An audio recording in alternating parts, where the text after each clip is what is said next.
الحمدللہ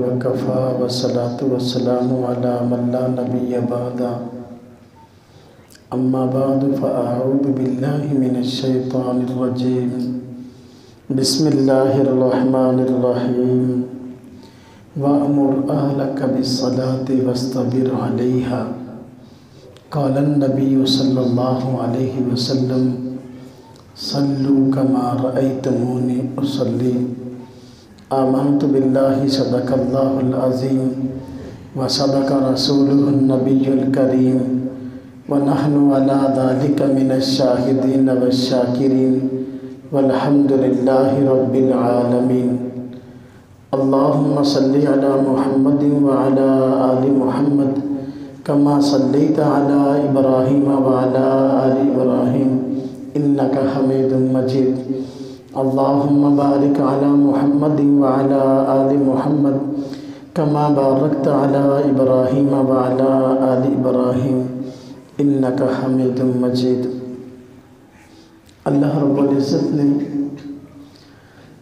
ایمان قبول کرنے کے بعد سب سے بڑا حکم جو انسان پہ لاگو کیا ہے اس کا نام نماز ہے۔ اللہ رب العزت نے قرآن کریم میں جگہ جگہ نماز کو پڑھنے کا اور نماز کو قائم کرنے کا حکم دیا ہے، اور حضور نبی اقدس صلی اللہ علیہ وسلم نے ارشاد فرمایا ہے کہ جب بچہ 7 سال کا ہو جائے اس کو نماز کا کہو، اگر 10 سال کا ہو جائے نہ پڑھے تو اس کو مارو۔ نماز پڑھنا یہ بڑے آدمی کی اپنی ذمہ داری بھی ہے، اور اپنے متحدوں سے نماز پڑھانا یہ اس کی دوسری ذمہ داری ہے۔ اللہ پاک قرآن کریم میں فرماتے ہیں اقیموا الصلاۃ، نماز پڑھو، اور دوسری جگہ فرماتے ہیں وَأْمُرْ أَهْلَكَ بِالصَّلَاةِ وَاسْتَبِرْ عَلَيْهَا، نماز خود بھی پڑھو اور اس کے ساتھ اپنے گھر والوں کو نماز پڑھنے کا حکم دو اور ان سے اس بات کی پابندی کرواؤ۔ حضور نبی پاک صلی اللہ علیہ وسلم کا ارشاد ہے کہ اسلام اور کفر کے درمیان فرق کرنے والی چیز نماز ہے، تو نماز مومن کی پہچان ہے، نماز کو چھوڑنا یہ کافر کی پہچان ہے۔ جب اسلام میں نماز کی اس قدر اہمیت ہے تو اسی اہمیت کے پیش نظر نماز کو پڑھنا بھی ضروری ہے اور اس کو سیکھنا بھی ضروری ہے۔ نماز کو پڑھنا ضروری ہے لیکن اس سے پہلے نماز کو سیکھنا ضروری ہے۔ آج کل ہمارے معاشرے میں دونوں حکموں سے ہی عام طور پر سستی برتی جاتی ہے۔ امت مسلمہ کا ایک بہت بڑا طبقہ ایسا ہے جو نماز پڑھتا ہی نہیں ہے، اور دوسرا ایک بہت بڑا طبقہ ایسا ہے جو نماز پڑھتا ہے لیکن نماز سیکھتا نہیں ہے، یعنی نماز پڑھتا ہے نماز کو سیکھے بغیر پڑھتا ہے۔ دنیا میں کوئی بھی کام سیکھے بغیر نہیں آتا، جبکہ عبادت اور نماز مسلمان کے کاموں میں بہت بڑا اور بہت اہم کام ہے، تو یہ سیکھے بغیر کیسے آئے گا؟ جب اللہ رب العزت نے مسلمانوں پہ نماز کو فرض کیا تو پہلا مسئلہ یہ سامنے آیا کہ نماز کو پڑھنا کیسے ہے۔ حضور نبی اقدس صلی اللہ علیہ وسلم نے صحابہ کرام کو عملاً نماز پڑھ کے دکھائی اور فرمایا صلو کما رأیتمونی اصلی، نماز اس طرح پڑھنا جس طرح تم نے مجھے پڑھتے ہوئے دیکھا ہے۔ آج ہم مسلمانوں میں ایک بہت بڑا طبقہ ایسا ہے وہ اپنی مرضی کی نماز پڑھتا ہے، اور جب اصلاح کی بات کی جائے کہ بھئی نماز سیکھ لو اور ایسے نہیں نماز ایسے پڑھنی ہے، تو وہ کہتا ہے کہ قبول اللہ رب العزت کی ذات نے کرنی ہے، کسی مولانا صاحب نے قبول تو نہیں کرنی، تو لہذا جیسے بھی پڑھو اللہ قبول کرے گا۔ حالانکہ یہ بات غلط ہے۔ نماز اللہ رب العزت کا حکم ہے اور اللہ رب العزت کی عبادت ہے، بلا شبہ قبول اللہ رب العزت کی ذات نے کرنی ہے، لیکن وہ قبول کرنی ہے جو حضور نبی اقدس صلی اللہ علیہ وسلم کے طریقے کے مطابق ہے۔ اگر ہر نماز قبول ہوتی تو حضور نبی پاک صلی اللہ علیہ وسلم یوں نہ فرماتے صلو کما رأیتمونی اصلی، نماز اس طرح پڑھو جس طرح تم نے مجھے پڑھتے ہوئے دیکھا ہے۔ ایک مرتبہ حضور نبی پاک صلی اللہ علیہ وسلم مسجد نبوی میں تشریف فرما تھے۔ ایک صحابی آئے اور جیسی ان کو نماز آتی تھی، غالباً نئے نئے مسلمان ہوئے ہوں گے، جلدی جلدی نماز پڑھی اور پڑھ کے جانے لگے۔ حضور نبی پاک صلی اللہ علیہ وسلم نے ان کو ارشاد فرمایا قم فصلی فإنک لم تصلی، جاؤ کھڑے ہو کے نماز پڑھو، تم نے نماز نہیں پڑھی۔ حالانکہ نماز تو انہوں نے پڑھی تھی، لیکن نماز پڑھنے میں، اس کی ادائیگی میں، اس کے طریقے میں غلطیاں تھیں۔ تو دوبارہ گئے، جیسے ان کو آتی تھی ایسے پھر پڑھی۔ آپ نے پھر فرمایا قم فصلی فإنک لم تصلی، کھڑے ہو کے نماز پڑھو، تم نے نماز نہیں پڑھی۔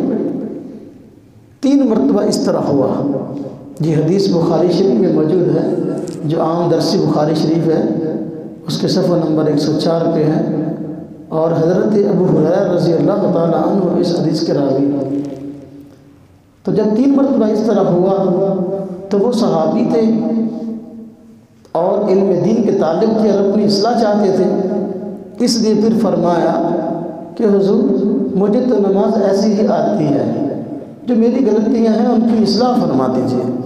تو حضور نبی پاک صلی اللہ علیہ وسلم نے ان کی اصلاح فرمائی اور بتلایا کہ نماز یوں پڑھ جاتی ہے۔ تو معلوم ہوا نماز اللہ رب العزت کی ذات قبول فرماتی ہے، لیکن ہر نہیں، بلکہ وہ نماز جو حضور نبی پاک صلی اللہ علیہ وسلم کے طریقے کے مطابق ہے۔ فضائل اعمال میں اکثر ہم تعلیم کے دوران فضائل نماز سے ایک حدیث پڑھا کرتے ہیں کہ حضور نبی پاک صلی اللہ علیہ وسلم نے شاہ فرمایا کیا تمہیں میں نماز کا چور نہ بتلاؤں؟ صحابہ کرام نے عرض کیا رسول اللہ کہ نماز میں بھی چوری ہوتی ہے؟ آپ نے فرمایا بالکل۔ صحابہ کرام نے پوچھا نماز کی چوری کیا ہے؟ تو آپ نے ارشاد فرمایا نماز کی چوری یہ ہے کہ نماز کو صحیح طریقے سے سکون سے ادا نہ کرے، رکوع اور سجدے کو صحیح طرح ادا نہ کرے آدمی، اور اس میں جلدی جلدی کر کے جو ہے وہ نماز سے فارغ ہو جائے۔ ایک روایت میں ارشاد ہے، حضور نبی پاک صلی اللہ علیہ وسلم فرماتے ہیں کہ نماز پڑھنے والا آدمی بس اوقات وہ نماز پڑھ کے لوٹتا ہے تو اس کی نماز پرانے چیتروں میں لپیٹ کر اس کے منہ پہ دے ماری جاتی ہے۔ اب یہ کون سی نماز ہے جو نمازی پڑھ کے لوٹتا ہے اور وہ نماز پرانے چیتروں میں لپیٹ کر اس کے منہ پہ ماری جاتی ہے؟ یہ وہی ہے جو نماز سنت کے مطابق نہیں ہے۔ اس لیے میرے بھائی، جس طرح نماز پڑھنا ضروری ہے اس طرح نماز سیکھنا بھی ضروری ہے، اور نماز پہلے سیکھنا ضروری ہے، اس کے بعد پڑھنا ضروری ہے۔ حضور نبی اکرم صلی اللہ علیہ وسلم نے اگر نماز کی ترغیب دی ہے اور اس کی اہمیت کو بتلایا تو نماز عملاً پڑھ کے دکھائی اور پھر فرمایا صلو کما رأیتمونی اصلی۔ اس لیے آج کے اس مختصر وقت میں آپ حضرات کی خدمت میں نماز کا عملی طریقہ پیش کروں گا۔ اگر آپ توجہ سے بیٹھیں گے، بات کو غور سے سنیں گے، انشاءاللہ تعالیٰ بہت ساری چیزیں جو ہمارے عملی پریکٹیکل میں موجود ہیں تو غلطیوں کی اصلاح ممکن ہو سکے گی۔ پہلا مسئلہ، نماز کے لیے شروع ہوں، نماز کے لیے آئیں تو اس سے پہلے نماز کی نیت ہے، نماز کا ارادہ ہے۔ نماز پڑھنے سے پہلے نماز کی نیت ضروری ہے۔ اب نیت کیوں ضروری ہے اس بات کو سمجھیں۔ بہت سارے کام انسان عادت کے طور پہ کرتا ہے، جبکہ نماز پڑھنا عبادت ہے۔ نماز کی نیت اس لیے ضروری ہے کہ عادت عبادت سے الگ ہو جائے اور عبادت عادت سے ممتاز ہو جائے، اور نیت کا فی الفور نماز شروع کرنے سے پہلے متصل ہونا ضروری ہے۔ کیوں؟ اس لیے کہ اگر نماز کی نیت ارادہ اور عمل شروع کرنے کے درمیان کچھ وقفہ ہے تو اس میں بہت سارے کام ایسے ہوں گے جو کہ نماز میں ہم نہیں کر سکتے. مثلا بعض دوست کہتے ہیں جی عمل نیت کا بالکل متصل ہونا کیوں ضروری ہے؟ جی جب آدمی گھر سے چلتا ہے تو نماز کی ارادے سے ہی آتا ہے، تو ارادہ تو ہے. بھائیو، نماز کے دوران باتیں کرنا جائز نہیں ہے، نماز کے دوران چلنا جائز نہیں ہے، نماز کے دوران حرکات جائز نہیں ہے. اگر ہم نماز کے ارادے سے آ رہے ہیں تو یہ ہم آتے ہی بس اوقات کسی سے بات چیت بھی کرتے ہیں اور پیدل چل کے آ بھی رہے ہوتے ہیں، حرکات و سکنات، یہ سارے کام نماز کے منافی ہیں. نماز کی نیت کا نماز سے متصل ہونا ضروری ہے. اور نیت کہتے ہیں دل کے ارادے کو. انسان نماز شروع کرنے سے پہلے اپنے ذہن کو مستحضر کرے کہ بھئی میں نماز پڑھنے لگا ہوں، رب تعالیٰ کی عبادت کرنے لگا ہوں، دھیان اس کا کہیں اور نہ ہو. مثلا میں اس کی مثال عرض کرتا ہوں. ایک آدمی نماز پڑھنے لگا ہے، کوئی دوسرا آدمی آیا اور اس کے نماز شروع کرنے سے پہلے اس نے سے پوچھا یہ کیا کرنے لگے ہو؟ اب وہ سوچے نا میں کیا کرنے لگا ہوں، سوچے مگر پھر فوراً بتا دے بھئی میں نماز پڑھنے لگا ہوں اور فلاں نماز پڑھ رہا ہوں. اب یہ اسے کہتے ہیں استحضار. اگر اس نے پوچھا کیا کرنے لگے ہو، اب یہ سوچنے پڑ گیا میں کیا کرنے لگا تھا، تو سمجھو اس کی توجہ نہیں ہے. نماز کے اندر استحضار، توجہ اور دھیان ضروری ہے. اب کچھ چیزیں ایسی ہیں جو نیت میں ضروری ہوتی ہیں، کچھ ایسی ہیں جو روٹین کے مطابق چل پڑی ہیں، بس اوقات نماز کے عملی طریقے سے ان کا تعلق نہیں ہے، یا بس اوقات عملی طریقے سے تعلق تو ضرور ہے لیکن ان کا جو ہے وہ زبان سے کہنا وہ اس طرح کو ضروری نہیں ہے. جس طرح کہ ہم نماز شروع کرتے ہیں تو نماز شروع کرنے سے پہلے ہم بس اوقات کوئی نماز ہم کہتے ہیں 4 رکعت نماز فرض عشاء ادا، صلوات سے اللہ تعالیٰ کے، درود واسطے حضور نبی پاک صلی اللہ علیہ وسلم کے، ہاں جی، اور منہ طرف قبلہ شریف، اللہ اکبر. اب اسی زبان سے کہتے ہیں. یاد رکھیں نیت دل کے ارادے کا نام ہے. اور اگر آپ نے دیکھیں زبان سے کہہ لیا منہ طرف قبلہ شریف، عملاً اگر رخ قبلہ کی طرف نہیں ہے تو اس بات کے کہنا ہے کوئی فائدہ ہوگا؟ ایک آدمی ہے قبلہ اس طرف ہے، وہ اس طرف رک کر کھڑا ہو گیا اور اس طرف اس نے پیٹ کر لی اور کہہ رہا منہ طرف قبلہ شریف، اللہ اکبر. اب اس نے زبان سے منہ طرف قبلہ شریف کہہ لیا لیکن عملاً اس کا رخ قبلہ کی جانب نہیں ہے، نماز ہو جائے گی؟ اگر اس نے کہہ لیا منہ طرف قبلہ شریف، نماز اس کی نہیں ہوگی. اس چیز کا تعلق عملی پریکٹیکل کے ساتھ ہے، ماں زبان کے ساتھ کہنے سے نہیں ہے. تو کوئی آدمی عملاً قبلے کی جانب رخ کر لیتا ہے، زبان سے یہ نہیں کہتا منہ طرف قبلہ شریف، اس کی نماز ہو جائے گی کیونکہ اس نے اس پہ عمل کر لیا ہے. تو کچھ چیزوں کا تعلق عمل سے ہے، زبان سے اگر اس کو دہرانا ٹھیک ہے. اصل میں ایک عام آدمی کو جس نے کبھی نماز پڑھی نہیں، کبھی مسجد میں آیا نہیں تھا، مثلا دوستوں کی ترغیب سے مسجد میں آنا شروع ہوا، محلے میں جماعت آئی، انہوں نے ترغیب دی بھائی نماز پڑھنی چاہیے، وہ نیا نمازی بنا. اب اس کو نماز سکھانے سے پہلے ہم نے کچھ چیزیں بتائی بھی، نماز سے پہلے ان چیزوں کا خیال رکھنا چاہیے. نماز سے پہلے آپ کا جو ہے رخ قبلہ کی جانب ہونا چاہیے.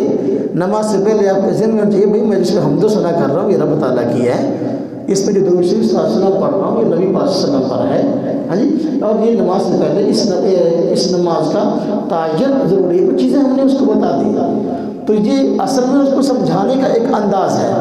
تو اگر یہ زبان سے بھی الفاظ کہہ لیے تو گناہ تو نہیں ہے، لیکن یہ کہ زبان سے الفاظ کہنا ضروری نہیں ہے.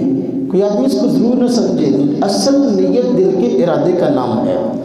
تو اگر زبان سے بھی کہہ لیتا ہے تو اسے ہم کہہ سکتے ہیں سونے پہ سہاگا ہے. ایک چیز جس کا اظہار دل میں کرنا تھا، یعنی اس کا تعلق دل سے تھا، اگر زبان سے بھی اس کا اظہار کر لیا تو یہ سونے پہ سہاگا. جس طرح کہ دیکھیں توبہ ہے، توبہ گناہوں سے ندامت اور شرمندگی کا نام ہے. ایک آدمی بیٹھے بیٹھے سر جھکائے اللہ کے رب العزت کے آگے یوں ہی شرمندہ ہوا کہ اللہ میں نے فلاں گناہ کیا، یا اللہ مجھے یاد ہے میں اس پہ شرمندہ ہوں، کہ اللہ میں آئندہ نہیں کروں گا. دل میں ندامت شرمندہ ہوا تو توبہ ہوگی کہ نہیں ہوگی؟ ہو گئی. اللہ پاک اس کے توبہ کو قبول بھی فرما لیں گے۔ لیکن اگر وہ زبان سے ساتھ کہہ دیتا ہے ربنا ظلمنا انفسنا وان لم تغفر لنا وترحمنا لنکونن من الخاسرین، یہ توبہ کے الفاظ زبان سے کہہ دیتا ہے تو یہ بھی گناہ کی بات نہیں ہے۔ تو جو چیز دل میں تھی زبان سے اس کا اظہار ہو گیا۔ باہر کے نماز سے پہلے نماز کی نیت ضروری ہے، اس میں کچھ چیزوں کا اظہار ضروری ہے۔ تو وہ ثنا جو ہے یہ اللہ تعالیٰ کی ہوتی ہے، اور صلاۃ والسلام حضور نبی صلی اللہ علیہ وسلم پر ہے۔ اگر نماز شروع کرنے سے پہلے اگر ہم یہ نہیں کہتے ثنا واسطے اللہ تعالیٰ کے، درود واسطے حضور نبی صلی اللہ علیہ وسلم، تو نماز پھر بھی ہو جائے گی، اس لیے کہ ہم نے ثنا اللہ کی ہی کرنی ہے۔ نماز صلی اللہ علیہ وسلم نبی صلی اللہ علیہ وسلم کی ذات پہ ہی پڑھنا ہے، تو اگر زبان سے نہ کہیں گے نماز پھر بھی ہو جائے گی۔ باہر کیا چار چیزیں ایسی ہیں، چار چیزیں ہیں جن کی نیت نماز پڑھنے سے پہلے ضروری ہے۔ نمبر ایک، آپ نماز قضا پڑھ رہے ہیں یا ادا پڑھ رہے ہیں۔ اگر نماز اپنے وقت پر پڑھی جائے تو وہ ادا ہوتی ہے، وقت گزرنے کے بعد پڑھی جائے تو قضا ہوتی ہے۔ اب اگر آپ نماز ادا پڑھ رہے ہیں تو نیت ادا کی کرنی ہے، اگر قضا پڑھ رہے ہیں تو نیت قضا کی کرنی ہے۔ بالفرض اگر ابھی مغرب کی نماز کا وقت باقی ہے، اگرچہ مغرب کا شروع ہو گیا، اب کسی آدمی کی مغرب کی نماز رہتی تو اب پڑھے گا تو کیا ہوگی؟ ادا۔ لیکن اگر کل اس کی مغرب کی نماز رہ گئی تھی، ابھی تک اس نے نہیں پڑھی، اور اب آیا اور چاہتا ہے کل کی مغرب کی نماز پڑھ، تو کیا نیت کرے گا؟ قضا کی۔ تو لہذا پہلی چیز ضروری ہے وہ یہ کہ اگر نماز وقتی ہے تو ادا کی نیت کرے گا، اگر وقت گزرنے کے بعد پڑھ رہا ہے تو قضا کی نیت کرے گا۔ نمبر دو، نماز کون سی ہے؟ نماز کون سی ہے؟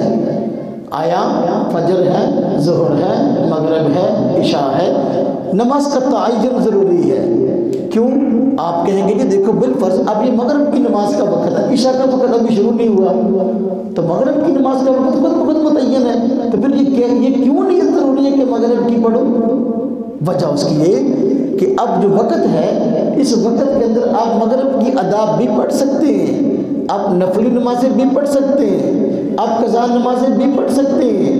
اب جب نفل نماز بھی جائز ہے، آپ چاہے صلاۃ الحاجت پڑھیں، چاہے اوابین کے نفل پڑھیں، چاہے آپ جو ہے تحیۃ المسجد پڑھیں، مسجد میں آئے ہیں وضو کر کے آئے ہیں تحیۃ الوضو پڑھیں، وہ بھی جائز ہے۔ تو جب اس وقت کے اندر یہ تمام نمازیں جائز ہیں تو فرق کیسے ہوگا کہ آپ کون سی نماز پڑھ رہے ہیں؟ تعین کے ساتھ، خاص طور سے فرض نماز جو ہے اس کا تعین ضروری ہے، آپ فرض کون سی پڑھ رہے ہیں۔ اگر آپ نے مغرب کی کل کی قضا بھی پڑھنی ہے اور ابھی آج کی ادا بھی پڑھنی ہے تو فرق کیسے ہوگا؟ نیت سے۔ لہذا تعین ضروری ہے۔ آپ کی کل کی عشاء کی نماز رہ گئی تھی، ابھی آپ نے مغرب کی آج کی بھی پڑھنی، کل کی عشاء کی بھی پڑھنی ہے، تو فرق کیسے ہوگا؟ نیت تعین سے۔ پہلے آپ تعین کریں گے کہ میں کل کی عشاء کی فرض 4 پڑھ رہا ہوں، یا اب ادا پڑھ رہے ہیں تو آپ تعین کریں گے کہ میں مغرب کے 3 فرض پڑھ رہا ہوں، تو لہذا نماز کا تعین ضروری ہے۔ نمبر 3، اس کی رکعتیں کتنی پڑھ رہے ہیں؟ 4 پڑھ رہے ہیں یا 2 پڑھ رہے ہیں، یہ تعین ضروری ہے۔ آپ کو پتہ ہے اقامت کی حالت میں جب آدمی روٹین کے مطابق اپنے گھر میں ہے تو نماز پوری پڑھنی ہوتی ہے، لیکن اگر وہ سفر میں ہے تو پھر نماز قصر پڑھنی ہوتی ہے، 4 رکعتوں کی بجائے 2 پڑھنی ہے۔ تو اب یہ نیت، یہ تعین ہوگا نیت کے ساتھ، تو آپ نے رکعتیں کتنی پڑھنی ہیں اس کا تعین ضروری ہے۔ 4 پڑھ رہے ہیں یہ 2 پڑھ رہے ہیں یہ 3 پڑھ رہے ہیں، رکعتوں کا تعین۔ اور اگر آپ جماعت سے نماز پڑھ رہے ہیں تو ایک چوتھی چیز کی نیت ضروری ہے، وہ یہ کہ امام کی اقتداء کی نیت، کہ میں اس امام کے پیچھے نماز پڑھ رہا ہوں۔ کیوں؟ یہ کیوں ضروری ہے؟ حضور نبی اکرم صلی اللہ علیہ وسلم نے شاہ فرمایا الامام ضامن، امام ضامن ہے۔ کیا مطلب؟ کہ امام مقتدی کی نماز کا ضامن ہے۔ ہم جو کہتے ہیں نا نماز شروع کرنے سے پہلے پیچھے اس امام کے، گویا ہم اپنی نماز کو امام کی نماز کے سپرد کر رہے ہیں، ہماری نماز امام کی نماز کے تابع ہے۔ حضور نبی پاک صلی اللہ علیہ وسلم فرماتے ہیں انما جعل الامام لیؤتم بہ، امام اس لیے بنا جاتا ہے کہ اس کی اقتداء کی جائے۔ اذا کبر فکبروا، جب وہ تکبیر کہے تم تکبیر کہو۔ اذا رکع فرکعوا، جب رکوع کرے تم رکوع کرو۔ اذا سجد سجد فسجدوا، جب وہ سجدہ کرے تم سجدہ کرو، اذا قعد فقعدوا، جب وہ قعدہ کرے تم قعدہ کرو۔ تو امام کے پیچھے پیچھے ہم نے اس کی اقتداء کے اندر نماز ادا کرنی ہے، لہذا نماز شروع کرنے سے پہلے امام کی اقتداء ضروری ہے۔ اور اقتداء کا معنی کہ اللہ میں یہ عہد کرنا کہ اللہ پوری نماز میں امام کے پیچھے پیچھے اس کے پیچھے ادا کروں گا۔ بالفرض اگر امام نماز میں بھول بھی گیا ہے پھر بھی ہمیں اس کی اقتداء کرنی پڑے گی۔ امام بعد میں سجدہ سہو کر رہا ہے پھر بھی اس کی اقتداء کرنی پڑے گی۔ یہ چار چیزیں نماز سے پہلے امام آدمی کے لیے ضروری ہے۔ نمبر ایک، پھر عرض کر دوں، نمبر ایک نماز ادا ہے یا قضا۔ نمبر دو، نماز کا تعین، فجر ہے، ظہر ہے، مغرب ہے، عشاء ہے، فرضوں میں خاص طور پہ۔ نمبر تین، رکعت کا تعین، 2 ہے، 4 ہے، 3 ہے۔ اور نمبر 4، اگر جماعت سے نماز پڑھ رہے ہیں امام کی اقتداء کی نیت کرنا بھی ضروری ہے۔ تو یہ نیت کے متعلق اہم باتیں ہیں۔ اب اس کے بعد ہے صف بندی کا مسئلہ۔ نماز شروع کرنے سے پہلے صف بندی بہت زیادہ ضروری ہے۔ حضور نبی اقدس صلی اللہ علیہ وسلم نماز شروع کرنے سے پہلے صف بندی کا اہتمام فرمایا کرتے تھے۔ حضور صلی اللہ علیہ وسلم کے متعلق آتا ہے، صحابہ کرام فرماتے ہیں نبی پاک صلی اللہ علیہ وسلم نماز سے پہلے صف بندی یعنی صفوں کے سیدھا کرنے کا اس قدر اہتمام فرماتے تھے کہ اگر کوئی آدمی اپنے ٹیڑھے تیر کو بھی سیدھا کرنا چاہتا تو سیدھی صف کو دیکھ کر اپنے تیر کو سیدھا کر لیتا۔ تو مثال کی بات کہی ہے، ہمارے عموماً نماز میں صف بندی ہوتی ہے تو صف بندی صحیح نہیں ہوتی۔ سمجھے ذرا صف بندی نماز میں کرنی کیسے ہے۔ نمبر ایک، سب سے پہلی چیز، نماز شروع کریں تو صف بندی کے لیے سب سے پہلی جو چیز ضروری ہے وہ یہ ہے کہ ہم نے کھڑا کیسے ہونا ہے اور کہاں ہونا ہے۔ اب بالفرض امام صاحب ہے، یہ مصلی ہے، یہ ان کا مصلی ہے، امام صاحب یہاں کھڑے ہیں تو جو پہلا مقتدی ہے سب سے پہلے پہلی صف کے اندر امام کے بالکل پیچھے کھڑا ہوگا۔ اب اگر دوسرا مقتدی آیا نماز میں تو وہ جو پہلا مقتدی کھڑا ہے اس کے دائیں جانب کھڑا ہوگا۔ تیسرا مقتدی آیا ہے تو وہ نماز میں بالکل یہ پہلے مقتدی کے بائیں جانب کھڑا ہوگا۔ چوتھا مقتدی آیا ہے تو یہ تو پیچھے والے امام کے پیچھے مقتدی کھڑا ہے پہلا مقتدی، اس کے دائیں جانب کھڑا ہوگا۔ پانچواں آئے گا پہلے مقتدی کے بائیں جانب کھڑا ہوگا۔ چھٹا آئے گا دائیں جانب کھڑا ہوگا۔ ساتواں آئے گا پھر بائیں جانب۔ مقصد یہ بات کرنے کا کہ صف بندی امام کے پیچھے سے شروع ہوگی اور اس طرح صف کو بھی ترتیب جو ہے پھیلاتے چلے جائیں گے۔ جو بھی آدمی مسجد میں نماز پڑھنے کے لیے آئے سب سے پہلے دیکھے بھی میں نے کھڑا کہاں ہونا ہے۔ جس جانب صف کم ہے اس جانب آ کے کھڑا ہو۔ عموماً ہمارے یہاں ایسا ہوتا ہے کہ دروازے کے پاس، وضو خانے کے پاس صف کا جو حصہ قریب ہوتا ہے وہ پہلے فل ہو جاتا ہے اور دوسرا حصہ جو ہے عموماً خالی ہوتا ہے، اور یہ صف بندی سنت کے صراحتاً خلاف ہے۔ حضور نبی پاک صلی اللہ علیہ وسلم صف بندی کا جو طریقہ بتاتے ہیں، آپ جو سکھاتے تھے وہ یہ ہے کہ صف بندی امام کے پیچھے شروع کرنی ہے، پھر پہلا مقتدی دائیں جانب، پھر بائیں جانب، پھر دائیں جانب، پھر بائیں جانب، پھر دائیں جانب، پھر بائیں جانب، اس طرح صف پھیلتی چلی جائے۔ نمبر ایک چیز۔ نمبر دو، جب تک اگلی صف میں جگہ باقی ہو، حضور نبی پاک صلی اللہ علیہ وسلم نے پچھلی صف میں کھڑا ہونے سے منع فرمایا۔ جب تک اگلی صف میں جگہ باقی ہے پیچھے کھڑا ہونا مکروہ ہے اور ایسے آدمی کی نماز خطرے کے اندر ہے۔ اس لیے جب اگلی صف میں جگہ باقی ہو اگلی صف میں کھڑا ہونا چاہیے۔ اب سوال ہے پہلی صف مکمل ہو گئی، دوسری صف کیسے شروع کرنی ہے؟ جس طرح ہم نے پہلی صف شروع کی تھی اور اس کی صف بندی کی تھی، دوسری صف کی صف بندی بھی اس طرح ہوگی، تیسری کی بھی اس طرح، چوتھی پانچویں آخر تک۔ مثلا دوسری صف میں جو آدمی پہلا آ رہا ہے اس نے دیکھا پہلی صف مکمل ہو چکی ہے تو دوسری صف میں جو آدمی پہلا آ رہا ہے وہ کہاں کھڑا ہوگا؟ بالکل امام کے پیچھے۔ بالکل امام کے پیچھے، نہ اس جانب کھڑا ہوگا نہ اس کونے کی طرف کھڑا ہوگا، امام کے پیچھے۔ اب دوسری صف میں دوسرا آدمی آئے گا، وہ پہلے آدمی کے دائیں جانب کھڑا ہوگا، پھر تیسرا آئے گا وہ بائیں جانب کھڑا ہوگا، اس طرح صف پھیلتی چلی جائے گی۔ دوسری صف ہو گئی، پھر تیسری، پھر چوتھی، پھر پانچویں۔ اچھا یہ طریقہ ہوا۔ اس طرح دوسرا مسئلہ، صف بندی میں عموماً ایسا ہوتا ہے کہ خیال نہیں ہوتا، صف کے اندر نمازی کھڑے ہوتے ہیں تو آگے پیچھے ہوتے ہیں، کوئی آدمی آگے کھڑا ہے کوئی آدمی پیچھے کھڑا ہے۔ یہی وجہ کہ بسا اوقات نمازی نماز پڑھ رہا ہوتا ہے، آگے والا آدمی اس وقت اتنا پیچھے ہوتا ہے کہ جب وہ بیچارہ رکوع میں جاتا ہے یا رکوع سے اٹھتا ہے تو اس کا سر اس کی پیٹھ میں لگتا ہے، جس کی وجہ سے دونوں کی نماز خراب ہو جاتی ہے۔ آپ نے غصہ بھی آتا ہے کہ یہ کیا ہوا، کس نے ٹکر ماری نماز کے اندر، لیکن غلطی اس کی اپنی ہوتی ہے عام طور پر۔ لہذا یہ خیال کریں کہ سب بالکل سیدھی ہو اور آگے پیچھے بندے نہ کھڑے ہوں۔ اس کا کیا طریقہ ہے کہ سب بالکل سیدھی ہو جائے اور ٹیڑھا پن نہ ہو؟ ایک بہترین طریقہ ہے سب کے سیدھا کرنے کا، وہ یہ کہ سب کا جو کنارہ ہے جہاں پہ سب ختم ہو رہی ہے تو ہر آدمی سب کے کنارے پر اپنی ایڑیاں رکھ دے۔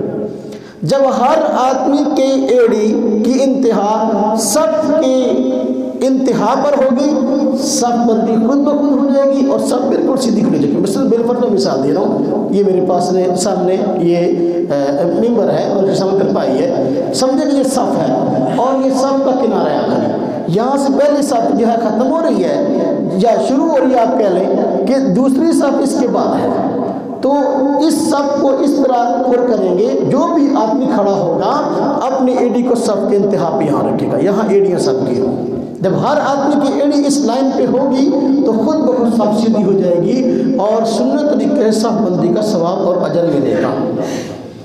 اسی طرح صف بندی میں جو غلطیاں ہوتی ہیں، غلطیوں میں ایک غلطی یہ بھی ہے کہ عموماً لوگ کھڑے ہوتے ہیں تو درمیان میں خلا ہوتا ہے۔ حضور نبی پاک صلی اللہ علیہ وسلم نے منع فرمایا نماز کے اندر مل کے کھڑے ہوا کرو، نماز کے اندر کھڑے ہو تو درمیان میں خلا نہ ہو، یعنی خالی جگہ نہ ہو۔ فرمایا شیطان بس اوقات اس طرح خلا کو دیکھ کر گھس آتا ہے اور نمازی کے دل میں وسوسے ڈالتا ہے اور پھر انسان کھڑا ہوتا ہے نماز میں لیکن دھیان اس کا کہیں سے کہیں جا چکا ہوتا ہے۔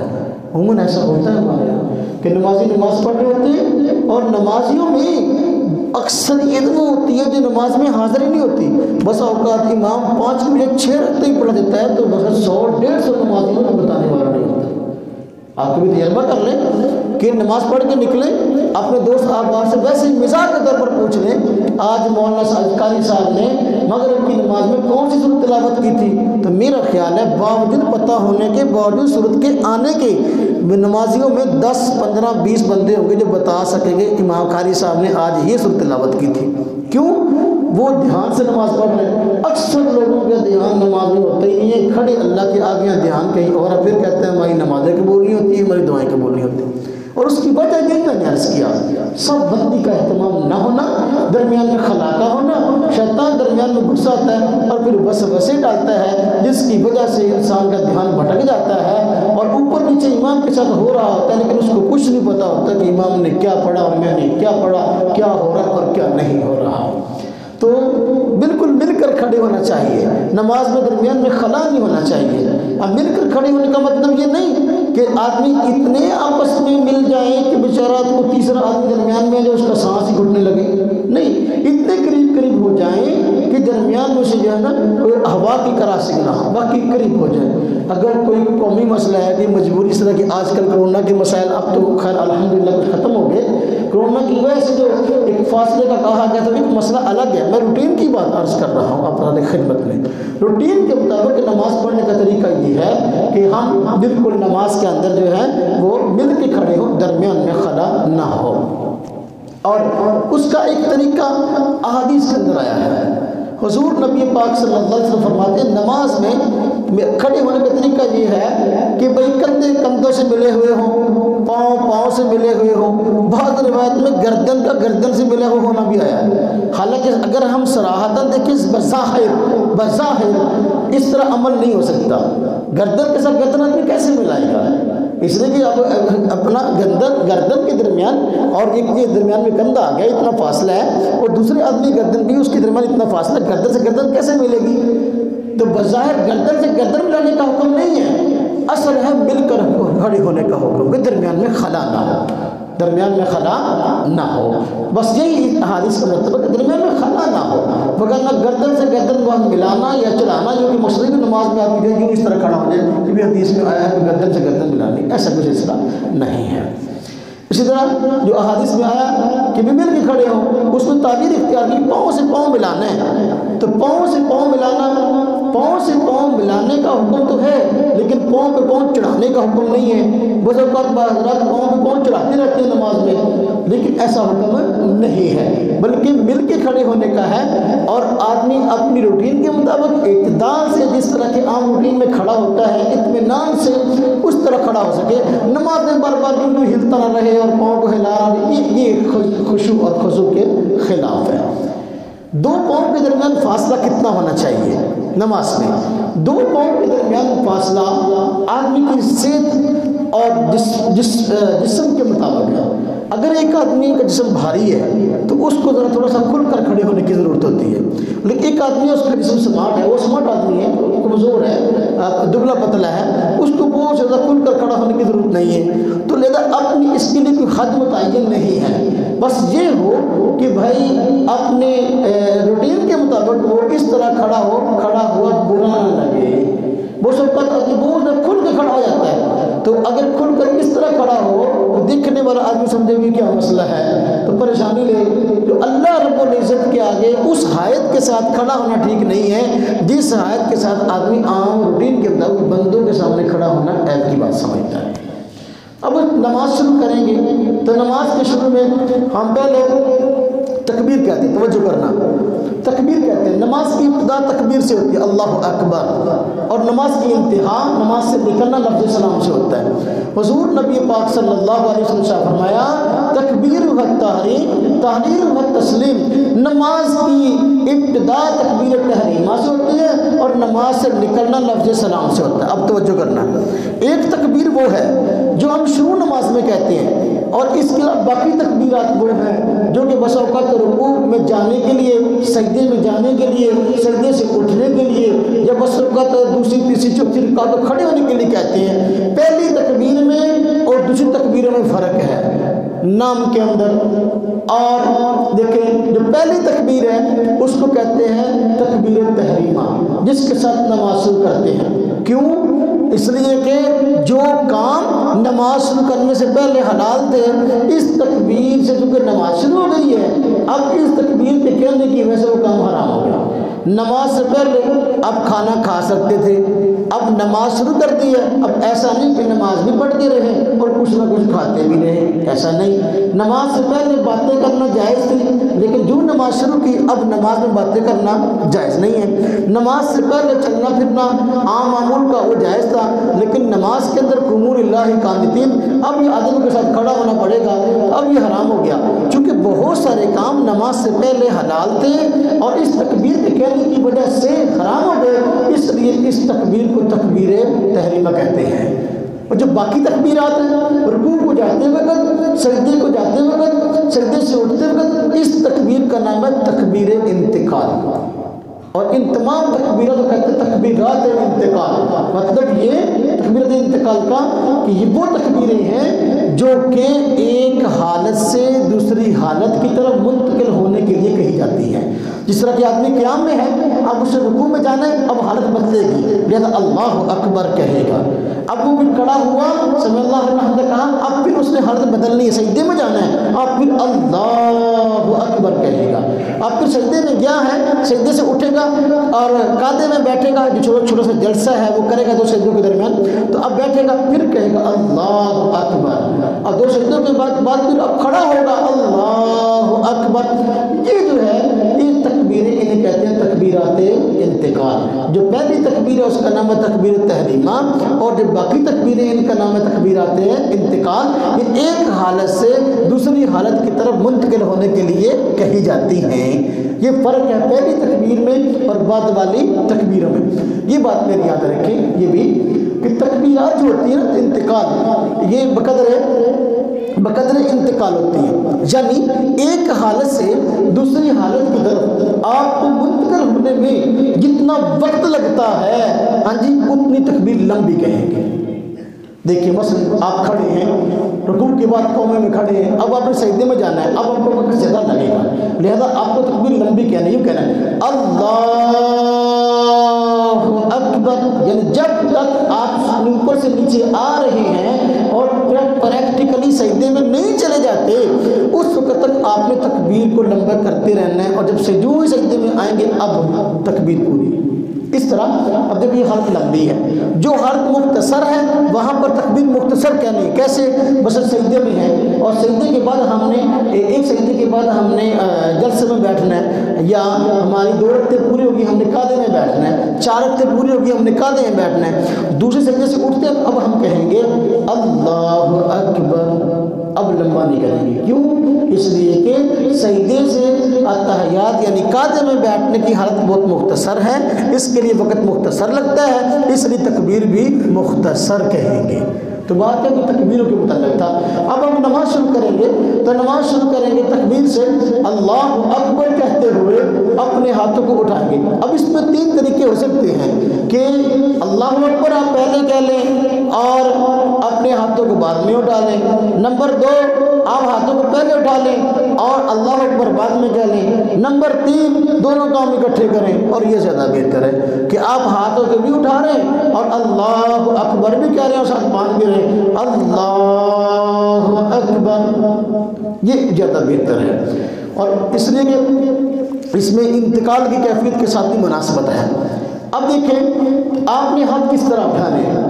حضور نبی اکرم صلی اللہ علیہ وسلم سے روایت ہے، حضرت ابو ہریرہ رضی اللہ عنہ روایت کرتے ہیں کہ حضور نبی پاک صلی اللہ علیہ وسلم جب نماز شروع کرتے تو اپنے ہاتھوں کو خوب اوپر تک اٹھاتے تھے. ہمیں رفع یدیہ مدن، اپنے ہاتھوں کو اوپر تک اٹھاتے تھے. اب ہم اپنے ہاتھوں کو اوپر تک یوں تک تو نہیں اٹھائیں گے، اس لیے کہ یہ سنت سے ثابت نہیں ہے. کہاں تک اٹھاتے تھے؟ حدیث میں آیا کہ اپنے ہاتھوں کو کانوں کی لو کے برابر، انگوٹھے جو ہے نا یہ کانوں کی لو کے برابر آ جاتے تھے. شاہ ماتا اذنی کے الفاظ ہیں احادیث کے اندر. تو یوں اس طرح ہاتھ اٹھائے گئے بالکل قبلے کی طرف رخ کر کے. لوگ ہاتھ اٹھاتے ہیں تو غلطی کرتے ہیں، کوئی آدمی اس طرح ہاتھ اٹھاتا ہے اس طرح یعنی کانوں کو پکڑ لیتا ہے، کوئی ہاتھوں کو ٹیڑھا کرتا ہے، کوئی جو ہے اور طریقے سے اصل سیدھا، کوئی اس طرح کھول لیتے ہیں ہاتھ کو. نہیں، بالکل درمیانی طرز میں آپ ہاتھوں کو بالکل، ہم نے کہا منہ طرف قبلہ شریف. اس کا مقصد کیا ہے؟ ہم نے عہد کیا کہ نماز کے اندر ہمارا جسم حتی الامکان قبلہ کی جانب رہے گا، لہذا اب ہاتھ ہمارے قبلہ کی جانب بالکل سیدھے ہوں. اللہ اکبر. اب یہ اگر ہمارے کان کی لو ہے یہاں تک اس کے برابر ہم اپنے ہاتھ کو اٹھائیں گے، ہمارے انگوٹھے جو ہے کان کی لو کے برابر آ جائیں. تو یہ بالکل سیدھے ہاتھوں کو اٹھانا ہے. اور پھر ہاتھوں کو اٹھانے کے بعد جو ہے اگر عذر ہو، مجبوری ہو، تو ہم ہاتھ نیچے تک نیچے بھی اٹھا سکتے ہیں. بس کندھے کے برابر اٹھا لیے اللہ اکبر کی مجبوری، بس سردی ہے، چادر پہنی ہوئی ہے، بکل ماری ہوئی. اب اگر پتہ بھی ہے میں لمبا اس طرح ہاتھ اوپر کروں گا اور پھر چادر کھل جائے گی، پھر سخت کرنا پڑے گا، تو اب مجبوری کی وجہ سے ہم ہاتھ نیچے بھی اٹھا سکتے ہیں. تو لہذا عام سنت اور معمول یہ ہے کہ ہاتھوں کو اوپر اٹھایا جائے جبکہ ہم نیچے بھی اٹھا سکتے ہیں. اور اوپر ہاتھ اٹھانے میں عاجزی کا اظہار زیادہ ہے. نماز میں انشاءاللہ اگر مجھے موقع ملا اگلی مرتبہ میں انشاءاللہ میں یہ بیان کروں گا ہمیں نماز میں پڑھتے کیا ہیں. عموماً ہم نماز سے غافل ہوتے ہیں، اس کی وجہ یہ کہ ہمیں پتہ نہیں ہم نماز میں کیا پڑھ رہے ہیں. جو کلمات پڑھ رہے ہیں اتنے اعلیٰ ہیں، اتنے شاندار ہیں، ہمیں ان کی عظمت کا اندازہ نہیں ہے. افعال سارے کے سارے سراپا عاجزی ہیں، اور کلمات جو ہے وہ سارے کے سارے سراپا بزرگی ہیں رب تعالیٰ کی. تو ہمیں پتہ نہیں ہے، اس لیے گڑبڑ ہوتی ہے اس مسئلہ کے اندر. تو اس میں دیکھیں تو جب فرمائے وقت بھی کم رہ گیا، اپنے ہاتھوں کو اٹھائیں گے. تو یہ عاجزی کا طریقہ ہے کہ اپنے ہاتھوں کو اٹھائیں، اللہ اکبر کہتے ہوئے اپنے ہاتھوں کو باندھ دیں. ہاتھوں کو باندھنے کے متعلق روایات مختلف آئی ہیں، توجہ کرنا. ایک روایت میں آیا حضور نبی پاک صلی اللہ علیہ وسلم دائیں ہاتھ کو بائیں ہاتھ پر رکھتے تھے، دوسری حدیث میں آیا حضور نبی پاک صلی اللہ علیہ وسلم دائیں ہتھیلی کو بائیں ہتھیلی پر رکھتے تھے۔ تیسری حدیث میں آیا حضور نبی پاک صلی اللہ علیہ وسلم دائیں ہاتھ سے بائیں ہاتھ کو پکڑ لیتے تھے۔ چوتھی حدیث میں آیا حضور نبی پاک صلی اللہ علیہ وسلم اپنے دائیں ہاتھ کو بائیں ہاتھ کی اپنا ہتھیلی پر یوں رکھتے کہ اب آپ کا ہاتھ مبارک گھٹنے پر بھی ہوتا اور کلائی پر بھی ہوتا۔ اب اگر تمام احادیث کو دیکھا جائے تو ہم یوں ہاتھ اس طرح باندھیں کہ ہمارا دائیں ہاتھ یعنی دائیں ہتھیلی بائیں ہاتھ کی ہتھیلی پر ہو اور ہم نے ہلکا بنا لیا چھوٹی انگلی سے اور انگوٹھے سے، تین انگلیاں جو اپنے بازو پر رکھ لی ہیں تو سمجھو یہ تمام احادیث پر عمل ہو گیا۔ یعنی وضع الیمنی علی الیسری، دائیں ہاتھ کو بائیں پہ رکھا، دائیں ہاتھ وضع الکف علی الکف حدیث میں ہے کہ ہتھیلی کو ہتھیلی پہ رکھا اور گھٹنے اور جوڑ پر رکھنے کا حکم ہے۔ جب ہم نے ہاتھ جہاں پہ رکھا ساری کی ساری حدیث پر عمل ہو گیا ہے، اور یہ بہترین طریقہ ہے ہاتھ باندھنے کا۔ اور پھر اپنے ہاتھ کو ناک سے نیچے باندھ لینا ہے، اس لیے کہ ناک کے نیچے ہاتھ باندھنا یہ عاجزی کی علامت ہے اور عاجزی کی نشانی ہے۔ سیدنا علی المرتضیٰ رضی اللہ تعالی عنہ فرماتے ہیں کہ سنت یہ ہے کہ دائیں ہتھیلی کو بائیں ہتھیلی پر رکھ کے ناک کے نیچے باندھا جائے۔ سنن ابی داؤد کے اندر یہ حدیث موجود ہے۔ اسی طرح امام بخاری رحمۃ اللہ علیہ کے استاد امام ابن ابی شیبہ نے بھی روایت ذکر کی ہے ناک کے نیچے ہاتھ باندھنے کی۔ مسنون یہ کہ ناک کے نیچے ہاتھ باندھے، اگر کسی آدمی کا ہاتھ ناک کے اوپر بھی ہو جاتا ہے، بعض روایت میں فوق السرہ کے الفاظ ہیں، بعض میں تحت السرہ کے الفاظ ہیں۔ سرہ کہتے ہیں ناک کو، تو ناک سے نیچے ہاتھ رکھ لو اس کی بھی گنجائش ہے، اوپر رکھ لو یہ بھی گنجائش ہے۔ عام روایت میں جو اس کو محدثین نے قبول کیا ہے وہ تحت السرہ ہے، ناک کے نیچے ہاتھ باندھنا، اسی کے مطابق ہاتھ جو ہے وہ باندھ دینا چاہیے۔ اب جب آدمی نماز میں آیا اور اس نے ہاتھ باندھ لیے ہیں، اب نماز اس نے شروع کرنی ہے، تو نماز شروع کرے گا تو نماز شروع کرتے وقت بھی عملی کیفیات کچھ ایسی ہے جن کا خیال رکھنا ضروری ہے۔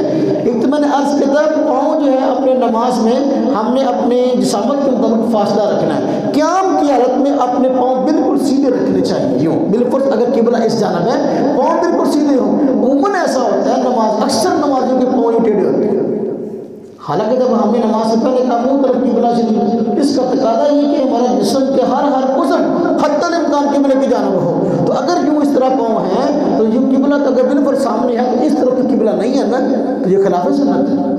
نماز میں سب سے پہلے آپ کھڑے ہوں تو نیچے اپنے پاؤں کو دیکھیں کہ آپ کے پاؤں کس طرح ہے، بالکل سیدھے ہوں۔ اور قیام کی حالت کے اندر جو ہے آپ نگاہ کہاں رکھیں گے؟ سجدے کی جگہ پر، جہاں سجدہ کرنا ہے وہاں پہ۔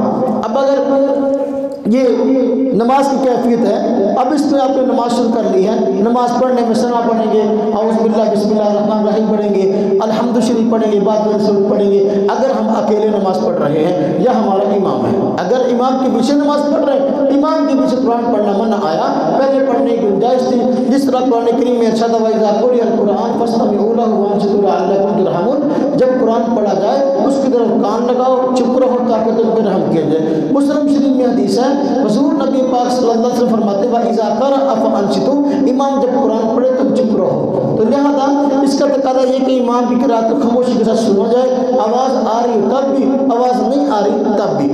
اب یہ قیام کی حالت ہے، اس کے بعد ہم نے رکوع میں جانا ہے۔ جب ہم قرأت سے فارغ ہوئے آمین کہیں گے، اور آمین کو آمین چونکہ دعا ہے، بخاری شریف میں روایت ہے آمین دعا ہے، اور دعا کے بارے میں قرآن کریم فرماتا ہے ادعوا ربکم ضرعا وخفیا، آپ نے رب سے دعا کرو آہستگی کے ساتھ اور آہستگی کے ساتھ، لہذا بہتر اس کو آہستہ کہنا ہے۔ تعلیم کی غرض سے نبی پاک صلی اللہ علیہ وسلم نے آمین کو اونچی کہا ہے، یا تعلیم کی غرض سے سکھانے کی غرض سے آمین کہاں کہنی کیسے کہنی ہے اس کی گنجائش ہے۔ جس طرح کے زور اور اثر کی نماز میں بھی حضور نبی صلی اللہ علیہ وسلم قرآن پاک اونچی پڑھا ہے۔ بعض سے قافلہ آتا اور مسلمان ہوتا تو نیا ان کو نماز سکھانے کے لیے حضور نبی پاک صلی اللہ علیہ وسلم بس وقت زور کی نماز میں قرآن پاک اونچی پڑھتے کرتے تھے، تو تعلیم کی غرض سے کہ پتہ لگے کہ ہم نماز میں پڑھتے کیا ہے۔ جس طرح کے بس اوقات بچے قرآن پاک پڑھ رہے ہوں تو وہ قاری صاحب ان کو نماز کا طریقہ سکھاتے ہیں، ایک بچے کو آئے کھڑا کر دیتے ہیں اور کہتے ہیں چلو پڑھو بھائی، اب بچہ سبحان اللہ بھی اونچی پڑھتا ہے، بسم اللہ بھی اونچی پڑھتا ہے، سبحان اللہ بھی اونچی پڑھتا ہے، کیوں؟ یہ سکھانے کے لیے دوسرے بچے کو پتہ چل جائے کہ نماز پڑھنے کیسے ہے۔ باہر کا جب رکوع میں جائیں گے چند باتوں کا خیال رکھیں گے۔ جب رکوع میں جائیں گے حضور نبی اقدس صلی اللہ اللہ علیہ وسلم کے آتا ہے آپ جب نماز میں رکوع کے اندر جاتے ہیں تو آپ کا سر، آپ کی کمر، پیٹھ مبارک وغیرہ بالکل سیدھی ہوتی تھی، بالکل سیدھی ہو، نہ سر اوپر اٹھا ہوا ہو نہ سر جھکا ہوا ہو، بالکل کمر مبارک نبی پاک صلی اللہ علیہ وسلم کی سیدھی ہوتی تھی، پیٹھ سیدھی ہوتی تھی، اس طرح سر اوپر کی طرف بھی نہیں ہوتا تھا، نیچے کی طرف جھکا ہوا بھی نہیں ہوتا تھا۔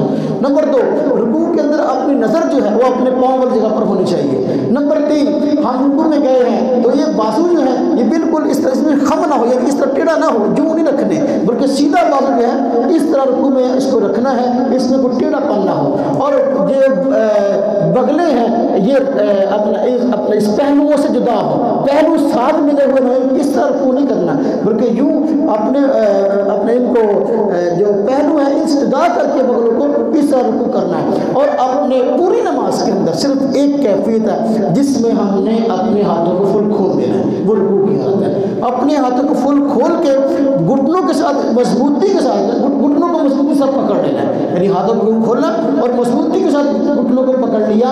تو یہ نماز کے اندر صرف ہاتھوں کو فل کھولنا صرف رکوع کی حالت کے اندر ہے اور کہیں نہیں ہے۔ سجدے کی حالت میں باقی تمام حالتوں میں ہاتھ نارمل رہتے ہیں، نہ کھلے ہیں نہ بند ہیں، صرف اور صرف سجدے کی حالت میں ہاتھ فل بند ہوتے ہیں، سجدے کی حالت میں ہاتھ فل بند ہوتے ہیں، اور رکوع کی حالت میں ہاتھ فل کھلے ہوتے ہیں۔ باقی پوری نماز کے اندر ہاتھ آپ کی روٹین کے مطابق نہ کھلے ہیں نہ بند، درمیان والی کیفیت ہے۔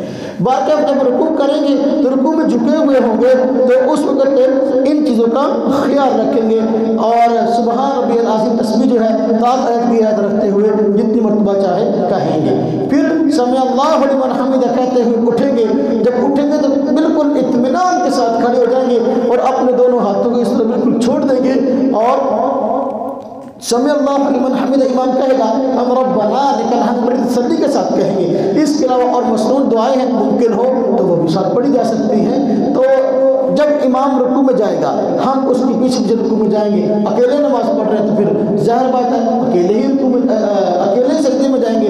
اب رکوع کے بعد سجدے میں جانا کیسے ہے یہ تھوڑا سمجھیں۔ اس میں اصول یہ ہے جسم کا جو حصہ زمین پہ جاتے ہوئے سجدے کو جاتے ہوئے زمین کے زیادہ قریب ہے، آپ پہلے اس کو زمین پہ لگائیں گے، پھر اس کے بعد والے کو، پھر اس کے بعد والے کو، پھر اس کے بعد والے کو، یہاں کے سب سے آخر کے اندر آپ پیشانی کو زمین پہ رکھیں گے۔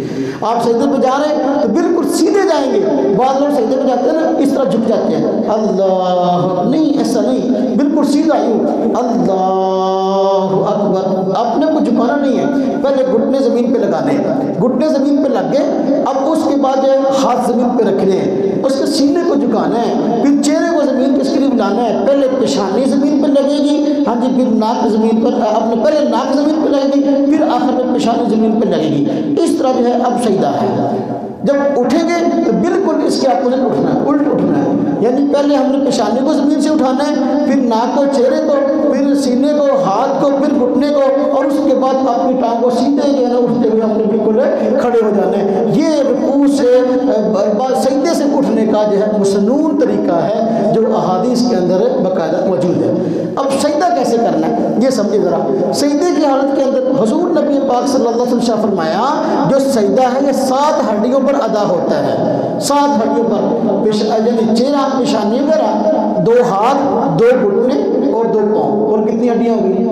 7۔ فرمایا یہ سجدہ 7 ہڈیوں پہ ادا ہوتا ہے۔ اب سجدے کے اندر ہم نے کیا کرنا ہے، اپنے ہاتھوں کو جو ہے وہ فل بند کر دینا ہے، انگلی ہاتھوں کو اس طرح، اور نماز میں صرف یہی ہے کہ جس میں ہاتھ کو فل بند کرنا ہے، اور اس طرح اپنے ہاتھ رکھنے کہاں ہیں، بالکل کانوں کے نیچے، بالکل آپ کے جو انگوٹھے ہیں کان کی لو کے بالکل نیچے آ جائیں۔ اگر کوئی آدمی بالکل آپ کے یہاں پانی کان پہ ڈالے آپ کے انگوٹھے پہ گر جائے، یعنی اس کیفیت نہ تو بالکل آگے کرنے ہیں ہاتھ، نہ بالکل پیچھے کرنے کا، چہرہ آگے ہو، بالکل چہرے کے درمیان میں رکھیں گے، اور یہ کیفیت اس کی ہونی چاہیے سجدے کی، اور پیٹ رانوں سے الگ ہو، اور سینہ جو ہے وہ زمین سے اٹھا ہوا ہو، اور اسی طرح سجدے کی حالت کے کے اندر نظر جو ہے وہ اپنی ناک پر ہونی چاہیے. یہ چھوٹی چھوٹی چیزیں ہیں جن کا سجدے کے اندر خیال رکھنا ضروری ہے. تسبیح پڑھیں گے سبحان ربی الاعلیٰ, ہاں جی, اپنا طاق عدد کی رعایت رکھتے ہوئے 3 مرتبہ 5 مرتبہ 7 مرتبہ. یہ سجدے کا مصنون طریقہ ہے. یہ موٹی موٹی باتیں آپ خدمت میں نے عرض کی ہیں. اب سجدے سے اٹھیں گے, پہلا سجدہ اللہ اکبر کہتے ہوئے اطمینان کے ساتھ بیٹھ جائیں گے. اسے کہتے ہیں 2 سجدوں کے درمیان تھوڑی دیر بیٹھنا جلسہ. تو تھوڑی دیر یہ بیٹھنا چاہیے. جو آدمی اس طرح نہیں بیٹھتا اور اس کو چھوڑتا, یہ واجب کو چھوڑا ہے, اس کی وجہ سے نماز خطرناک ہے. اس کی نماز کے ضائع ہونے خطرہ ہے. سجدہ صاحب اس کو کرنا پڑے گا. اگر وہ ایک سجدے کے بعد فوراً دوسرے دن چلا گیا ہے, تھوڑی دیر کے لیے اطمینان سے جو ہے نا قادر کے حد میں بیٹھنا چاہیے. اور کوئی دعا پڑھ لے, اس میں بھی کوئی حد نہیں, اللہم اغفر لی ورحمنی پڑھ لیا. اب اس کے بعد وہ سجدے کے اندر جائیں گے, دوسرے سجدے کو اس طرح کرنا جس طرح کہ پہلا کیا ہے. اس کے بعد قادر میں بیٹھیں گے. قادر میں بیٹھنے کا طریقہ یہ ہے, اپنے ہاتھوں کو درمیانی ہاتھ کے اندر نہ کھولیں گے نہ بند کریں گے. اپنے رانوں کے اینڈ پر جہاں گھٹنے شروع ہوتے ہیں اس سے پہلے یہاں اینڈ پر رکھ لیں گے. بالکل گھٹنے یہاں شروع, اس طرح اپنے ہاتھوں کو اس طرح گھٹنوں کی طرف لٹکانا بھی نہیں ہے, اور بالکل پیچھے ران کے شروع بھی لے کے نہیں جانا. بالکل اینڈ پر اس کو اس طرح رکھ لیں گے. اور تحیات پڑھیں گے. التحیات پڑھیں گے. 4 وقتوں والی نماز ہے تو التحیات اکیلی پڑھیں گے. اس میں درود شریف رب اجعلنی نہیں پڑھیں گے. اگر آخری قاعدہ ہے تو اس کے اندر التحیات کے بعد درود شریف پڑھیں گے, رب اجعلنی پڑھیں گے, سلام پھیریں گے. اب قاعدہ کرنے کا طریقہ یہ ہے کہ قاعدہ یعنی بیٹھنے کا, بایاں پاؤں بچھائیں گے اور دایاں پاؤں کھڑا کر دیں گے. اس کی انگلیاں موڑ کر اس طرح قبلے کی جانب کر لیں گے. دایاں پاؤں جو بچھایا جس پر ہم بیٹھے ہیں اس کی انگلیاں بھی جتنی کہ تھوڑی سی ہم کھا سکتے ہیں, تھوڑی سی موڑ سکتے ہیں قبلے کی جانب, ہم اس کو موڑ لیں گے. ہاں جتنا ممکن ہو, کیونکہ ہم نے نماز سے پہلے عہد کیا ہوا منہ طرف قبلہ شریف, یعنی رخ اپنا قبلے کی جانب رکھیں گے. تو اس کا قاعدہ ہے. اور جب قاعدے میں بیٹھے ہوں تو اپنی نظر جو ہے وہ گود میں رکھیں گے, اور پھر یہ جو قاعدہ کے الفاظ پڑھنے کے ہم اس کو پڑھیں گے. یہ یاد رکھیں دونوں قاعدوں کے کرنے کا طریقہ ایک ہے. اگر 4 رکعتوں والی نماز ہے, قاعدہ اولا کا طریقہ بھی یہی ہے, اور دوسرے قاعدہ یا چوتھی قاعدے میں بیٹھنا آخری قاعدہ اس کا طریقہ بھی یہی ہے. بعض احادیث کے اندر آیا ہے حضور نبی پاک صلی اللہ علیہ وسلم سے تورک, یعنی دونوں ٹانگیں ایک طرف نکال کے بیٹھ جانا, وہ عذر کی حالت ہے, وہ مجبوری کی حالت ہے. ایک آدمی ہے وہ بیمار ہے, ایک آدمی اس کا جسم بہت بھاری ہے اور وہ اس طرح مصنوع حیات کے اندر نہیں بیٹھ سکتا, دوسرے قاعدے کے اندر اس کو بیٹھنے کی گنجائش ہے. اب سوال ہے دوسرے قاعدے میں پھر فرق اس طرح کیوں آیا, پہلے میں کیوں نہیں آیا؟ اس لیے کہ پہلا قاعدہ مختصر ہوتا ہے اور دوسرا قاعدہ لمبا ہوتا ہے. دوسرے قاعدے کے اندر تحیات کے بعد درود شریف رب اجعلنی اور پڑھنا لمبا ہوتا ہے. معذور آدمی کے لیے صحت جو جس کا جسم بھاری ہے اس کے لیے بس اوقات بیٹھنا مشکل ہوتا ہے. اس طرح جو ہے پھر اس کی بیٹھنے کی گنجائش ہے. حضور نبی صلی اللہ علیہ وسلم کا جسم مبارک آخری عمر کچھ بھاری ہوا تھا, اس وجہ سے جو ہے یہ آخری قاعدے میں حضور نبی صلی اللہ علیہ وسلم اس طرح بیٹھے ہیں, وگرنہ یہ بیٹھنے کا روٹین کا عام طریقہ نہیں تھا. اور خود بخاری شریف میں اس کی ترتیب موجود ہے. عام روٹین کے مطابق اگر کوئی آدمی اس طرح بیٹھتا ٹھیک نہیں ہے, ہاں عذر ہے تو پھر اس کی گنجائش موجود ہے. اب آپ قاعدے میں بیٹھے ہیں, اپنے تحیات رب اجعلنی وغیرہ پڑھیے. اگر آپ کا آخری قاعدہ ہے, اب آپ سلام پھیریں گے. جب آپ سلام پھیریں گے, سلام پھیرتے ہوئے اس بات کا خیال رکھیں, دائیں جانب سلام پھیریں گے تو اپنے دائیں جانب والے نمازیوں کی نیت کریں گے, اور مسجد کے اندر جو فرشتے ہیں ان کو سلام کی نیت کریں گے. دائیں طرف سلام پھیر رہے ہیں تو کیا نیت کریں گے؟ جو دائیں طرف ہمارے نمازی ہیں ان کو سلام کی نیت کریں گے, اور مسجد کے اندر اللہ کی رحمت نازل کرنے کے جو فرشتے ہیں ان کو سلام کی نیت کریں گے. اور جب بائیں طرف سلام پھیریں گے, بائیں طرف کے نمازیوں کو سلام پھیرنے کی نیت کریں گے, اور جب ادھر فرشتے ہیں ان کی نیت کریں گے. امام کی نیت کب کریں گے؟ آپ دیکھیں امام آپ کے دائیں جانب ہے یا بائیں جانب ہے. اگر امام آپ کے دائیں جانب ہو تو آپ دائیں جانب سلام پھیرتے وقت امام کی بھی ساتھ نیت کر لیں. اگر امام بائیں جانب ہے تو بائیں جانب سلام پھیرتے اس کی نیت کر لیں. اگر امام آپ کے بالکل سامنے ہے, نہ دائیں ہیں نہ بائیں ہیں, تو پھر دونوں طرف سلام پھیرتے وقت امام کو سلام کی نیت کریں گے. اور سلام پھیرنے کا طریقہ جو ہوتا ہے السلام علیکم ورحمۃ اللہ, یہ ساتھ کہتے جائیں گے, اور اپنے رخ کو, اپنے چہرے کو, اپنے رخسار کو اس طرح پھیریں گے کہ آخر کا جب آپ کا سلام ختم ہو تو اس وقت آپ کی نگاہ کندھے پہ آ جائے, السلام علیکم ورحمۃ اللہ. اس طرح جب سلام ختم ہوا نظر کندھے پہ آ گئی, اس طرح بائیں طرف سلام پھیریں گے السلام علیکم ورحمۃ اللہ. اب سلام ختم ہوا, یہ جو فرشتے ہمارے ساتھ بیٹھے ہوئے ہیں, ہاں جی, ہمارے اعمال کو لکھتے ہیں, ان کو بھی سلام کی نیت کریں گے جب سلام کریں گے نا جی. تو اس طرح جب سلام ختم ہو تو ہمارا رخسار یہاں آ کے نظر جو ہے اس طرح ٹکتا ہے. اس کا عملاً ایک فقہا نے بیان کیا ہے مسئلہ کہ اس طرح اپنے چہرے کو گھمائیں، سلام آپ کا ختم ہو تو آپ کا رخ اس طرح مڑ جائے، پچھلی سب والا آدمی آپ کے چہرے کو دیکھنا چاہے تو اس کو نظر آ جائے، یعنی اس طرح بعض لوگ سلام کرتے ہیں السلام علیکم ورحمۃ اللہ، السلام علیکم ورحمۃ اللہ، یہ ٹھیک نہیں ہے۔ سنت طریقے اپنے چہرے کو اس طرح سلام بھی کرتے جائیں اور ساتھ جو ہے اس طرح اپنے رخ کو جو ہے وہ پھیرتے جائیں یہاں تک کہ جب سلام ختم ہو پھر جب ہم لفظ سلام کہہ لیں گے ہم نماز سے نکل گئے۔ حضور نبی پاک صلی اللہ علیہ وسلم کا فرمان ہے تکبیر التحریم تحلیل التسلیم، کہ نماز کی تحریمہ یا نماز کی ابتدا یہ تکبیر سے ہوتی ہے اور نماز کا اختتام جو ہے وہ لفظ سلام سے ہوتا ہے۔ تو اس طرح نماز ہماری پوری ہو جائے گی۔ اس کے بعد دعا ہے، دعا کے بارے میں بس ایک مختصر بات سمجھ لیں، دعا بھی مانگنی چاہیے۔ نماز کے بعد دعا مانگیں گے، دعا آپ نے فرمایا الدعاء مخ العبادہ، دعا جو ہے عبادت کا مغز ہے۔ اب آدمی جو ہے نماز تو پڑھے، اب اتنی محنت کی ہے، مشقت کی ہے، اپنی طاقت کے بقدر رب تعالیٰ کو راضی کیا ہے، تو اب اللہ سے مانگے بغیر نہیں جانا چاہیے، قبولیت کا بقدر اللہ پر سے دعا مانگے۔ دعا کا طریقہ یہ ہے اپنے سینے کے برابر ہاتھوں کو اٹھائیں اور ہاتھوں کو نہ بالکل اس طرح اور نہ بہت زیادہ بند کرے، معمولی سا کھلا ہوا ہو، جس طرح کہ ایک آدمی مثلا کسی کوئی چیز لینا چاہتا ہے تو زیادہ لینا چاہتا ہے تھوڑا سا ہاتھ کھول دیتا ہے، زیادہ ہاتھ کھولے گا تو پھر سب کچھ ہی معمولی سا ہاتھ کھولنا ہے۔ یہ آداب میں سے ہے چیزیں، دعا مانگے، دعا میں آداب میں سے ہے۔ ترمذی شریف میں روایت ہے حضور نبی پاک صلی اللہ علیہ وسلم فرماتے ہیں کہ جب دعا مانگو پہلے اللہ تعالیٰ کی حمد و ثنا کرو، اس کے بعد جو ہے وہ درود شریف پڑھو اور سلام پڑھو اور پھر اس کے بعد دعا مانگو۔ نماز جنازہ دعا ہے، اس لیے اس سے پہلے ثنا ہے، اس سے پہلے درود شریف ہے اور اس کے بعد اللہم اغفر لحینا میتنا یا اللہم اغفر له وارحمه، جن مسلم دعا ہے وہ دعا ہے۔ اپنے معافی دعا مختصر مانگے، لمبی نہ مانگے، لمبی وہ مانگے جس کی توجہ رہ سکتی ہو۔ بہت سارے لوگ لمبی دعا مانگتے ہیں لیکن پھر ان کا نماز دعا میں دھیان نہیں ہوتا، کبھی اس طرف دیکھ رہے کبھی اس طرف دیکھ رہے ہیں، پھر نماز کی طرف دھیان، دعا کی طرف دھیان نہیں ہے، دعا قبول کیسے ہوگی؟ اس لیے جتنی مانگے، جتنی دیر بیٹھے خشوع اور خضوع سے بیٹھ مانگے اور پھر دعا کے آخر پر آپ سلام پھر اپنا دعا کے آخر پر جو ہے آپ پھر درود شریف پڑھ لیں اور پھر جو ہے اپنے ہاتھ پر اپنے چہرے پر پھیر لیں۔ یہ ہاتھ متبرک ہیں جو اللہ کے آگے اٹھے ہیں، اس طرح کے آدمی بسبب سے برکت والی چیز کو اپنے ہاتھ چہرے پہ پھیر لیتا ہے، اس طرح ہاتھ کی وہ برکت ہے تو لہٰذا اس کو چہرے پہ پھیر لے تو وہ حرج والی بات نہیں ہے۔ اس کے بعد جو ہے نماز کے بعد دعا مانگیں گے تو انشاءاللہ اللہ رب کے جناب جو ہے انشاءاللہ جو ہم مانگیں گے اللہ پاک ضرور عطا فرمائیں گے۔ اسباب کے درجے میں رب تعالیٰ تو بن مانگے نیم عطا فرماتے ہیں، ہم مانگے تو اللہ پاک کیوں عطا فرمائیں گے۔ اللہ پاک عمل کی توفیق عطا فرمائے۔ وآخر دعوانا الحمدللہ رب العالمین۔